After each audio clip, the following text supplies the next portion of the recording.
ina bol jing sa bangin tu niya mission report sa din mo cha hele dolphin awareness kumsom ni langa hitunu testimony ako na ini ki hildi wahin amahi anyawa ko na Christian Orphanage Home mahin ane jing pen basir ten anu la pa 1994 ko mahin ana da ta na hi Orphanage na chun ama be holding staff numai khat men hi chunu chu 7 day Adventist ho ana hi nahi ama chun ho in ahan apuiji in atir khauji in akipa sa ti nahi hi chuna man chong ho chan ho chun no ma san ta le church member ho chu lungiam thiam chu le church member ho angai lu chu ahian ama ga akipa ma jing in nahi hi chun pharong chi ta dung chu in ama hin ahong le to dung chu hin kumsa gi ahong le na hin government hin orphan hin kha kan ta nahi Hejun aman long hi in sung khat hin ahin ke ba in aman agial da na cho hi le ama ke nem na cho hi le ama masam hin ko su pa pi the hi lo le lo hin na thai abol pi thai di ham ti ke nem na hi bang na ma ge lo lam te gen thai ha sa ho hin to ta na hi ai hi chi au na in chun mun ti si ki ti ta bang ama bo ta bang kha he omin ama chun a ke chim ji hanen ama chun asu ki pa ne ji na ni ama he anu me de si no to na hin so gen thai jin ka ho le ko ho asop sa en so le bu ho a ho sen bol thai thai dang na bo sa na hi le agan thai in ta le school jang phat chang lo a phat a chang jang a kai thai kun ale jin kai ta na hi ale jin kai phat na hen ama lo ati just de hen punishment ho ape jibin abang le in hen akile no ding in thu ape jibin na hi ina kile no ding na thu ape ji pha le hen ama hen me te si ki tinu chu su ni dom men palanga anga jin jin anga do pha le hen ake than pi jin jin ina akile kon ji na le na hen he jun aman anu thanu tu ake ba anu thanu chun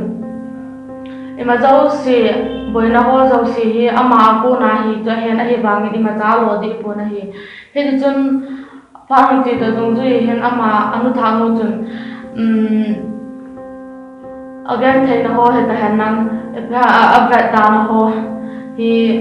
thang pung ta na hin koi ki ta na hin bol na hi le ama ding na ha sa te jing ta na hi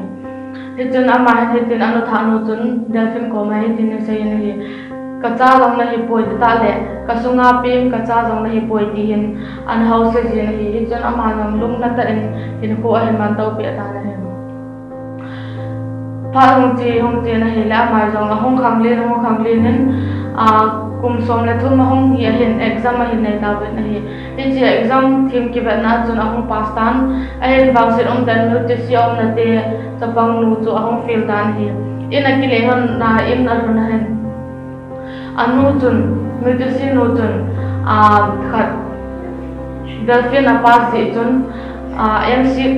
ji chun ina ko na ano do ta na hi ina ko na ano do chun in ko khat mama hen amu ben dolphin chu along se mama jing a happy mama jing ben kum khat kum ni zo wa hen hi ti te chun orphan home khat a hen hong tha ki do ben hi chi dolphin hi hen ki a hen ba ki ta ben hi dolphin jong hi ahong khang le den ahong nga ko ta na hi kum som le sa gi ho ahong pha hen ama hi ai ko he ahong se pan ta na hi aji tum ama hen ama gel da na hi mi zo sien ama ave da dan ta le pathi ne zo ai he na ti hin question ama le ma ki bo den abang ko kom le hen zu tam pa he do na ki thang ap den he tan ko bo gi long ge le na hong do sin he chun khabai hi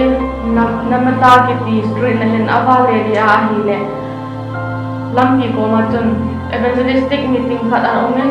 he evangelistic meeting as me campamental le federation in ama to say na ko gala ko na ga ta to biam le ama